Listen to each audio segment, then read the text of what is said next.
रहमान रहीम, अस्सलाम वालेकुम। मैं हूँ मिसेज़ राबिया ज़फ़र। आप देख रहे हैं ज़ीएन न्यूज़ और हमारे साथ है ज़फ़र नकवी साहब। अस्सलाम वालेकुम। सबसे पहले तो ज़ीएन न्यूज़ के तमाम व्यूअर्स को हम दोनों की तरफ से रमज़ान मुबारक। प्रोग्राम की तरफ बढ़ने से पहले अगर अभी तक आपने हमारे चैनल को सब्सक्राइब नहीं किया तो उसे जल्दी से सब्सक्राइब कर दीजिए ताकि हमारी हर नई आने वाली वीडियो आप तक पहुँचती रहे। जनाब चौधरी परवेज़ इलाही को फ़ोन किसने किया था? सुना है वो पकड़ा गया, इस पर बात करेंगे। दूसरा बात करेंगे हर घंटे बाद हिकमत अमली बदलती हुई पीटीआई कल कौमी असम्बली के इजलास में क्या करने जा रही है।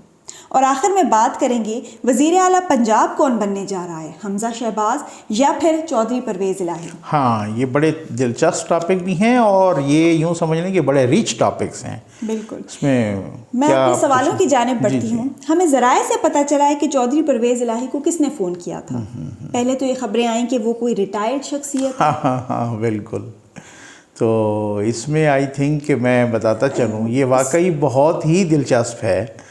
पहले तो आपको मालूम है ना कि चौधरी साहब जनाब डन कर दिया पीपल्स पार्टी के साथ भी, नून के मतलब मुत्तहिदा अपोजिशन के साथ। जरदारी साहब कहते हैं हमें जनाब रात को उन्होंने मिठाई खिलाई और राना सनाउल्लाह साहब कह रहे थे कि सुबह इन्हीं के कहने पे हमने वो तहरीक अदम एतमाद पेश की, जमा करवाई और हमने 9:30 बजे जमा करवानी थी। जब 9:31 तो इनका फ़ोन आ गया कि जी अभी तक आप वहाँ पहुँचे नहीं है असम्बली। तो एक तरफ तो चौधरी शुजात साहब ने भी मीडिया से यही कहा कि परवेज़ इलाही कोई ऐलान नहीं करने जा रहा। अच्छा, नहीं मैं आपको बताता हूँ ना, मैं वो इस हवाले से कि वो तो खैर उन्होंने चौधरी शुजात साहब ने बाद में कहा था कि वो ऐलान नहीं करने जा रहे। असल में हुआ क्या था? हुआ ये था कि चौधरी परवेज़ इलाही साहब को एक फ़ोन आया, ठीक है। अच्छा, वो फ़ोन आया और वो फ़ोन आया कोई सीनियर ऑफिसर्स की तरफ से, ठीक है। सीनियर ऑफिसर की तरफ से वो थोड़ा सा रखना पड़ता है कि किस तरह से, वो खुद समझ जाएंगे, वे हमारे व्यूअर्स बड़े समझदार हैं। और वो कहा कि जी चौधरी साहब ये अभी अभी जनरल बाजवा साहब निकले हैं प्राइम मिनिस्टर हाउस से। और जी उसी ऑफिसर ने कहा, ठीक है ना, अभी अभी जनरल बाजवा साहब प्राइम मिनिस्टर हाउस से निकले हैं और उन सारे मामलात प्राइम मिनिस्टर साहब के फ़ौज के साथ तय पा चुके हैं। बस आप जल्दी से जाएं प्राइम मिनिस्टर साहब के पास और अपना वो सारा कुछ ना सेटल करें। फर्दर का जो मामला है अपना हिस्सा शीसा सारा शेयर भी लें और आप बस जल्दी करें, आपने देर नहीं करनी। अब जनाब चौधरी परवेज़ इलाही साहब ने ना आओ देखा ना ताओ, ना किसी से पूछा ना कुछ किया, ना चौधरी शुजात साहब के साथ डिस्कस किया। मुँह ने इलाही साहब को खैर से पकड़ा और सीधा ही जनाब वो बनी गाला पहुँच गए, ठीक है। इधर तो पहले प्री प्लान वो सारा जो सिलसिला था, खैर तो वो इस दौरान चौधरी शुजात साहब को भी नहीं वो था। और आपको पता है कि उस वक्त वो टिकर चल रहे थे चौधरी शुजात साहब ने ना ये इनको आते हुए कहा कि भाई ख्याल रखना किसी किस्म का वहाँ कोई डन करके नहीं आना, कुछ ऐसा ना हो कि भाई जो है ना, ये बड़ी दिलचस्प बात है। तो वहाँ आपको पता है उस वक्त टिकर भी हमने चलते हुए देखे कि चौधरी शुजात साहब कह रहे हैं कि वो वैसे मिलने गए हैं, उन्होंने कोई चीज़ फाइनलाइज करके नहीं आनी। वो यूँ पता चला कि वो कहते हैं वो तो ऐलान कर दिया कि जनाब मैं तो इनका, वो उन्होंने कहा जी आप हमारे वज़ीर आला के उम्मीदवार हैं और उन्होंने कहा कि जी मैंने आपकी जो पेशकश है, ऑफ़र है, वो कबूल कर ली है। अच्छा, वो आ गए और जब ये टीवी पे उनके आने से भी पहले, चौधरी शुजात साहब के आने से भी तक भी आने से पहले उनको टीवी पे चल गया कि जो उन्होंने, तो चौधरी साहब ने कहा कि बड़े चौधरी साहब ने, चौधरी शुजात साहब ने, भाई यार ये क्या किया है। वो तो गुस्से हो गए। इस दौरान हमने ये भी देखा कि तारिक बशीर चीमा साहब का इस्तीफ़ा भी आ गया। तो फिर इन्होंने चौधरी शुजात साहब को बताया इस तरह से कि जी वो भाई जी बात ये है कि असल में ना वो मुझे एक फ़ोन आया था और फलां। उन्होंने कहा किसका फ़ोन आया था? उन्होंने कहा पता नहीं, वो ये इस तरह से फ़ोन आया था। तो उन्होंने मुझे कहा था आप फ़ौरन पहुँचें और वो कोई बड़े सीनियर ऑफिसर का फ़ोन आया था। तो चौधरी शुजात साहब ने बड़े घर मिला ली फिर, ठीक है ना, उन्होंने बड़े घर मिला लिए फ़ोन। तो वहाँ से उन्होंने कहा जी बिल्कुल कोई फ़ोन नहीं चौधरी साहब, आप हमारे बुज़ुर्ग हैं, तो अगर कोई इसका किस्म का फ़ोन होता हम आपके साथ रहनुमाई हासिल करते रहते हैं, ये कोई बात नहीं कि हम चौधरी परवेज़ इलाही को फ़ोन करें, ये इस तरह की कोई बात। वो तो फिर यूँ समझे कब कबाड़ पैदा हुई। उन्होंने कहा यार ये हो क्या गया है, अब बड़ी देर हो गई थी, अपोजिशन उधर से नाराज़ हो गई। शहबाज साहब, जरदारी साहब, मौलाना साहब वो तो इनकी फ़ोन सुनने के लिए तैयार नहीं थे। तो ये तो बड़ा एक अजीब सा मखमसा पैदा हो गया। अब जनाब बड़े घर से चौधरी साहब को आया, चौधरी साहब को कहा कि जी चौधरी साहब वो कौन से ऑफिसर थे, उनका नंबर ज़रा हमें दें, किस नंबर से आपको कॉल आई और कैसी आई और क्या सूरत हाल है। तो चौधरी साहब ने उनको नंबर दे दिया, ठीक है ना। अब उसके बाद लग गया पता वो ऑफिसर खैर कौन थे। तो आप बताएं उनका जी नाम जी जी बताएं नहीं नहीं नहीं नहीं, नाम शाम नहीं बताना, ना नाम बताना है और ना रैंक बताना है। अलबत्ता ग्रेड बता सकता हूँ कि वो ग्रेड 21 के ऑफिसर थे। हाँ इतने कम, जी जी जी, हाजिर सर्विस। बस अब आप यहाँ तक महदूद रहे ना, अब ये इस तरह से आगे क्योंकि पहले हम सुन रहे थे कि वो रिटायर्ड। ना नहीं नहीं नहीं नहीं, बिल्कुल रिटायर नहीं जनाब, वो हाजिर सर्विस थे और वो बड़ी चीज़ थे। अच्छा फिर उसके बाद आपको पता है कि फिर जो उस डिपार्टमेंट के सरबराह हैं वो बड़े प्रोफेशनल हैं और उन्होंने जनाब पकड़ के सीधा बड़े घर पहुंचा दिया उस बंदे को। अब बस इतने तक ही काफ़ी है। अब उसके बाद जो है ना, मतलब मेरा ख्याल है आप अगले टॉपिक पे आएँ तो ये हमने बहुत बड़ी बात बता दी। कल कौमी असम्बली के इजलास में वोटिंग का आखिरी दिन है। हाँ, क्या अभी भी खान साहब का कोई सरप्राइज बाकी है या फिर अपोजिशन उनको सरप्राइज दे देगी? मेरा ख्याल है अगर आप ये देखें नंबर्स के एतबार से तो अपोजिशन सरप्राइज देगी नहीं, बल्कि अपोजिशन सरप्राइज दे चुकी है। उस दिन 175 उनके थे। अब कल वो कहते हैं कि हमारे 2-3 बंदे और भी ज़्यादा, ये मुनहरिफ अरकान के अलावा वो कह रहे हैं कि हमारे 170। अब लेकिन वो यू टर्न लेते हुए भी अब मुख्तलिफ ख़बरें आ रही हैं। कोई कह खान साहब ने तजाज की कॉल भी दे दी है। खैर रेड जोन तो सील हुआ पड़ा है। हम गए भी थे, हम चक्कर लगाए हैं, तो वो जनाब रेड जोन तो सील है। और रेड जोन तो आपको पता है कि फिर और वो तो इंतशार फैलाना चाहते हैं। एक इंतशार की ये भी कैफियत कि जनाब अब मेरे साथ सारे, पहले उन्होंने एक और यू टर्न ले लिया। पहले कहा कि जी कोई नहीं जाएगा हम में से, असम्बली तो जाएगा ही नहीं। फिर उसके बाद उन्होंने यू टर्न लिया कि जी मैं अपने सारे MNAs के साथ जाऊंगा। तो अब बहुत सारी चीज़ें हैं उनके, तो हर लम्हे बदल रही हैं। तो अगर ऐसे ही हुआ तो पोजीशन बहुत बड़ा सरप्राइज देने लगी है। अभी तक तो ताखीरी हरबे इस्तेमाल हो रही थी, तो अब तकरीबी हरके हाँ बिल्कुल बिल्कुल मनसूबाबंदी की जा रही है उनकी। यह आपने बहुत ज़बरदस्त कहा कि ताखीरी हरबे तो वो इस्तेमाल कर ही रहे थे। ताखीरी हरबे कैसे कि जब 8 को उन्होंने तो 21 को बुलाना था मैक्सिमम, वो भी नहीं बुलाया। 25 को 21 तक भी जाना, तो ये ताखीरी हरबे है ना, आप मैक्सिमम टाइम अवेल कर रहे हैं ना। और अब तकरीबी हरबे के निकलो, ठीक है ना। अच्छा जितना कहें कि पुरअमन, आज ये पुरअमन है, मैं इसकी शदीद मजम्मत करता हूँ। मैं अभी सोशल मीडिया पे देख रहा था, शर्म आनी चाहिए। उधर से ये मुनाफकत का मुजाहरा कर रहे हैं और इधर से ये मुनाफकत कर रहे हैं कि जी फ़ौज के ख़िलाफ़ तो ऐसी कोई बात नहीं है, हम तो फ़ौज का एहतराम करते हैं, पाक फ़ौज का, मैं तो कोई ऐसी बात नहीं करूँगा। और उधर से इनके ये वज़रा भी इसी तरह से कह रहे हैं। और उधर से ये है, अभी मैंने सोशल मीडिया पर देखा, आज बाजवा साहब ने एक तकरीर की सिक्योरिटी डायलॉग में, पता है इनके लोग क्या कह रहे हैं कि झंडे उठा के सोशल मीडिया पे वायरल हुई है। और इनके क्या बकवासियात वहां कर रहे हैं कि ये जो बुज़दिल चौकीदार है, गद्दार है, अमेरिका का जो यार है, गद्दार। ये शर्म आनी चाहिए, ये एटलीस्ट शर्म आनी चाहिए। यही चौकीदार थे जिन्होंने अभिनंदन को गिराया था या नहीं गिराया था। और आप में इतनी हिम्मत थी कि आपने 72 घंटे के अंदर अंदर जो है ना उनको वापस कर दिया था। इन्हीं चौकीदारों ने गिराया था, इतने बड़े मुल्क के उन्होंने इस हिसाब से किया। तो ये इस तरीके की ये मुनाफकत नहीं है, ये डबल स्टैंडर्ड्स नहीं है, तो और क्या है। ये जो सूरत हाल है ना, ये बहुत गंभीर सूरत हाल है और ये करने जा रहे हैं गंभीर। अब ये तकरीबी हरबों पर आ गए हैं। अच्छा, आज हमने देखा कि प्राइम मिनिस्टर ने अपने MNAs और इत्तेहादियों के एजाज़ में इशाइया दिया। हाँ, और मुख्तलिफ ज़राए के मुताबिक जो मैक्सिमम तादाद थी वो 140 से ज़्यादा नहीं थी। बिल्कुल, जो मैक्सिमम थी वो भी 140। अदरवाइज मुझे तो लोगों ने 130 भी बताई है, 125 भी बताई है, 135 भी बताई। लेकिन मैं कहता हूँ अच्छा जो मैक्सिमम आ रही है, किसी से हमने मैक्सिमम तो 140, तो अदम आइडिया क्या हो गया है, अदम एतमाद हो गई है। इधर भी अदम एतमाद हो गई है कि आप वज़ीर आज़म बने थे 176 पे, आपको चाहिए 172, अब आपके पास 140 बच गए हैं, तो आपके पास तो आपके तो अदम एतमाद इधर ही हो गई। बाकी गुंजाइश है किसी चीज़ में कोई बाकी? तो ये वाली सूरत हाल है। उन्होंने एक इंटरेस्टिंग बात भी की कि जो मुश्किल में मेरा साथ देता है मैं उसको हमेशा याद रखता हूँ। जी बड़े याद रखते हैं। मुश्किल में साथ नईमुल हक ने दिया था ना, ये उनके जनाजे पे भी नहीं गए।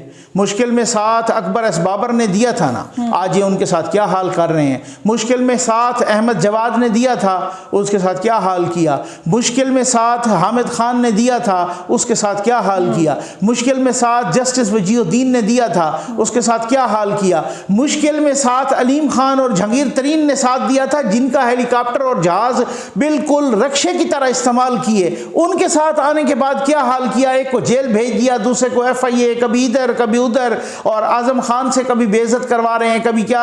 अब मैं किस किस का नाम लूं। मुश्किल में साथ ये पैर पकड़ के मखदूम जावेद हाशमी साहब को ले आए थे, और हमें याद है उस वक्त कहते थे कि आप आए, मैं चेयरमैन से, मैं आपके नीचे काम करने के लिए तैयार हूं, इतनी इज्जत देने के लिए, मैं आप चेयरमैन बन जाएं इस पार्टी के। उनके साथ इन्होंने क्या किया था। तो ये तो खान साहब कभी भी ना कहें, बल्कि खान साहब के बारे में। मुश्किल में साथ हमारे दोस्त हैं मोहसिन बेग साहब, वो वो भी इनके मोहसिन हैं, उनके साथ इन्होंने क्या किया। मेरा ख्याल है मुश्किल में जिसने भी साथ दिया है ना, उसी को मैं माजरत के साथ कहूँगा, उसी को खान साहब ने डांग मारा है। तो ये तो बातें हैं, वो कल को यूटर्न ले लेंगे।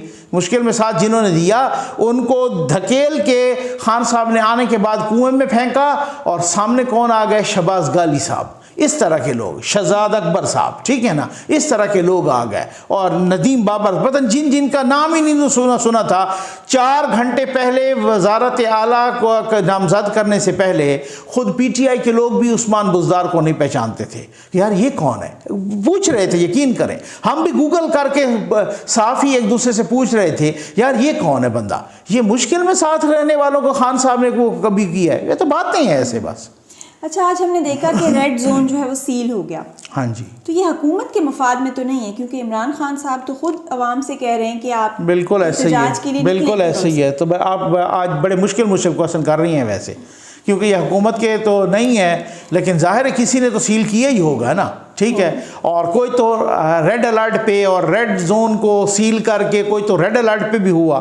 हमारी इतलात के मुताबिक जो 111 ब्रिगेड है वो हाई अलर्ट पे है, और हमारी इतलात के मुताबिक जिन्होंने सील भी किया इस वजह से कि उन्होंने बड़ा वाज़ेह मैसेज पहुँचाया है कि जी हमने तहकीकात, ये हामिद मीर साहब भी कह रहे थे, तहकीकात कर ली हैं, कोई किसी किस्म की ना कोई थ्रेट आई है आलमी, ना किसी किस्म का वो कोई नहीं है। वो एक आपके सफ़ीर का, अपने पाकिस्तान के सफ़ीर का लेटर था, और वो लेटर वो जिसको केबल भी बोलते हैं और जिसके उसको असेसमेंट भी बोलते हैं, वो आम रूटीन में भेजते रहते हैं। कोई इस किस्म की नहीं। अगर आपके पास है सबूत तो आप हमें दें, हम उस पर फर्दर भी तहकीकात करते हैं। तो कुछ वो नहीं है। इस वजह से ये जो प्रोसेस है जो आइन और कानून का, इसको फेस करें आप। तो इस तरीके से जो है ना, जब वो मैसेज पहुंचाया गया और फिर उसके बाद जनाब आपने कॉल की, एहतजाज की कॉल दे दी और ये कर दिया वो कर दिया, तो इसी वजह से वो सील किया है कि कोई थर्ड पर्सन, कोई गैर ज़रूरी अफराद इसमें आके यहाँ पे हुल्लड़बाजी न कर सकें, जैसे वो सिंध हाउस में पहुँच गए थे। अच्छा, फिर इस्तीफों की बातें भी तो हो रही हैं। हाँ, पूरी पार्टी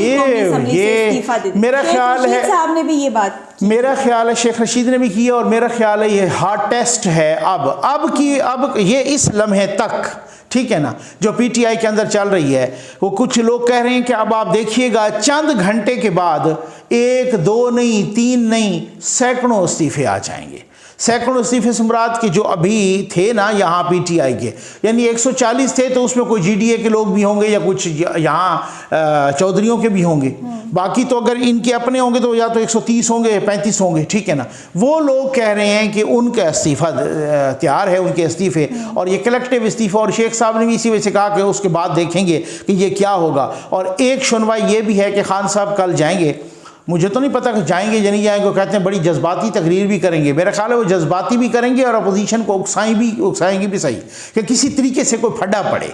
लेकिन अपोजिशन वाले फ़िलहाल बड़े सियाने हैं, वो बड़े कूल डाउन, वो कहते हैं हमने अपना काम उतार देना है, अपोजिशन अपना वो नो कॉन्फिडेंस की किसी तरीके से हमने इंस्टिगेट नहीं होना, इश्तियाल अंगेज़ी में नहीं आना, आगे से कोई जवाब नहीं देना, किसी तरह से कुछ नहीं होना, उनको भी पता है। और वो कहते हैं कि बड़ी जज्बाती तकरीर करेंगे, उसके बाद अपना इस्तीफ़ा भी दे देंगे और तमाम PTI के वालों का भी इस्तीफ़ा दे दें। अब शेख साहब ने बड़ी एक भड़क मारी है, उसके बाद मैं देखता हूँ कि कौन है, उसके बाद कि कौन है जो इस तरह का जो है ना ये सूरत हाल करता है, और कौन है कि जो आप ये देख लीजिएगा कि उन्होंने कहा कि कौन है फिर कैसे चलाते हैं। ये इस्तीफ़े आ भी जाए ना, इसी पे इलेक्शन करवाएगा, आप देख लेना इलेक्शन कमीशन।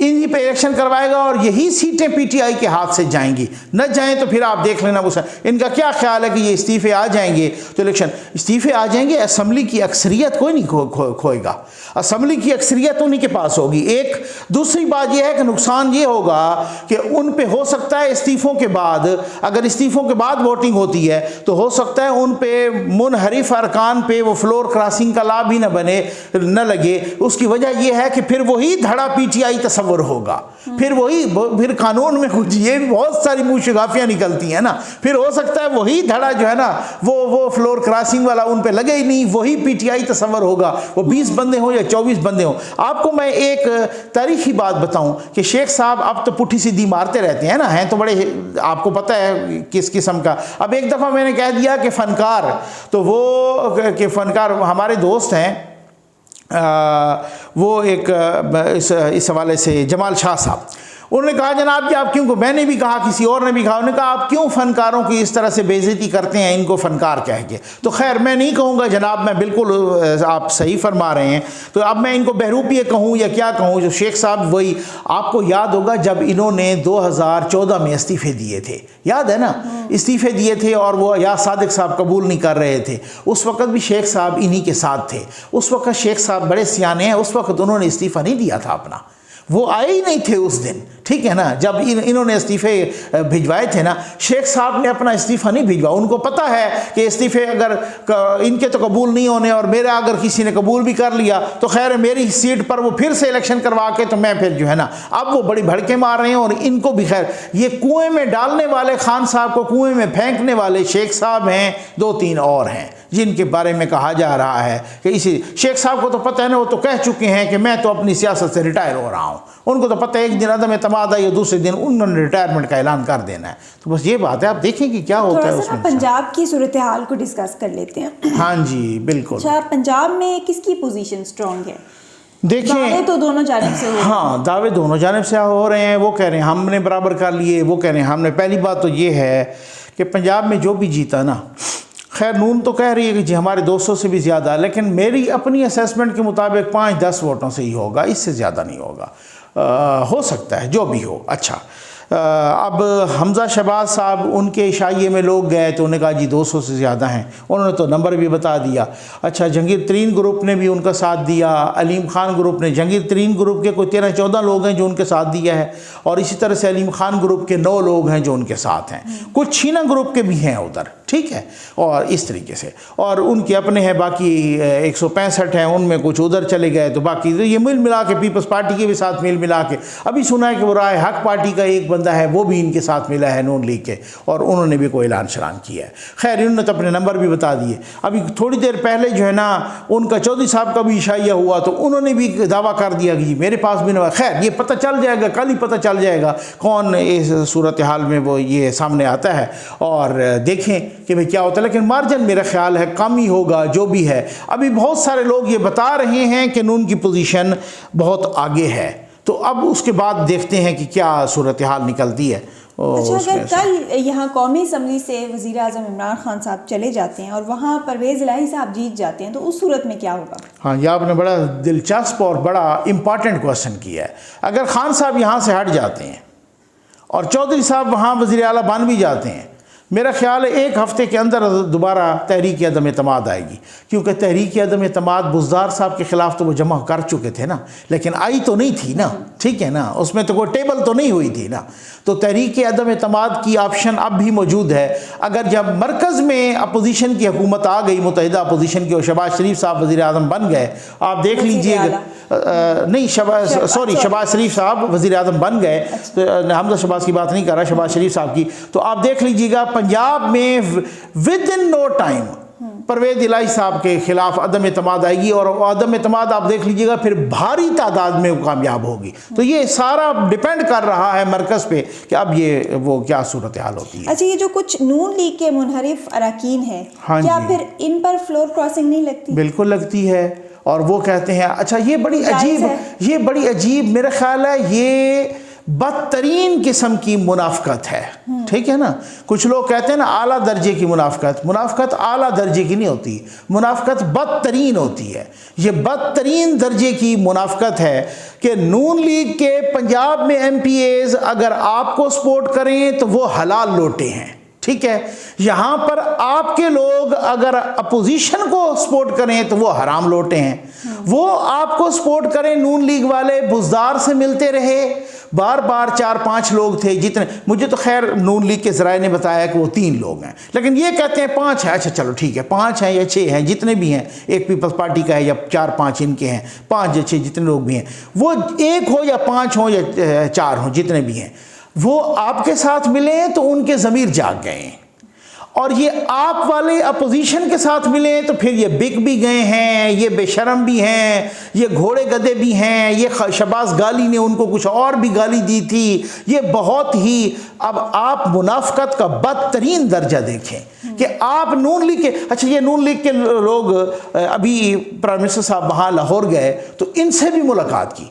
उन्होंने वहाँ ये नहीं कहा भाई जिधर मैं बड़ी बड़ी तकरीरें करता हूँ इनके खिलाफ कि फ्लोर क्रॉसिंग नहीं होनी चाहिए, ये मंडी नहीं लगनी चाहिए, ये नहीं होना चाहिए, वो नहीं होना चाहिए। आपने मंडी लगाई, आपने उन लोगों को ठेके दिए, आपने उन लोगों को फंड्स दिए अरबों रुपए के, ख़रीदा उन लोगों को, आपने मंडी लगाई, सियासी रिश्वत दी है, वो ठीक है, हलाल है आपके लिए। भाई उसूल तो ये है ना, मैं उस उसूल पर दाद तब देता कि जब कोई आपके लोग उधर मिलते तो तब भी आप मजम्मत करते, और उनके लोग आपकी तरफ आते तो आप तब भी कहते भाई मैं बड़ा असूली और मैं बड़ा पाक हाजी नमाजी हूँ, मैं बड़ा साफ शफाफ हूँ। जब मैं अपने वालों को कह रहा हूँ कि आप उधर नहीं मिल सकते तो नून वाले क्यों इधर से इधर मिल सकते। अच्छा ये इनका ना, ये यूथ ही हैं जो अकल से फारिग हैं, बाकी हर बंदा अकल से फारिग नहीं होता, उसको पता चलता है। ये यूथ ही हैं कि खान साहब इधर टर्न ले लें तो उधर भी तालियां बजाते हैं और इधर टर्न ले लें तो उधर भी तालियां जाते हैं,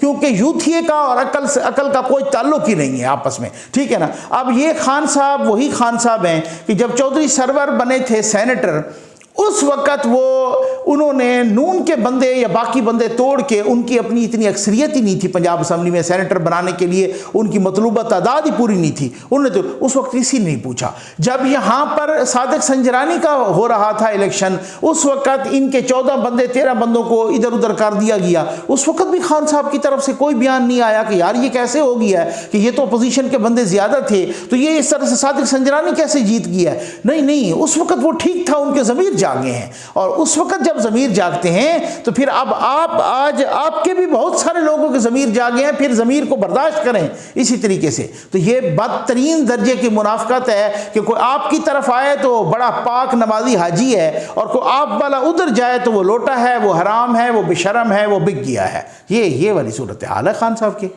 आज के प्रोग्राम में बस इतना ही। उम्मीद है आपको आज का प्रोग्राम पसंद आएगा। अपना फीडबैक ज़रूर दीजिएगा। अल्लाह हाफिज़।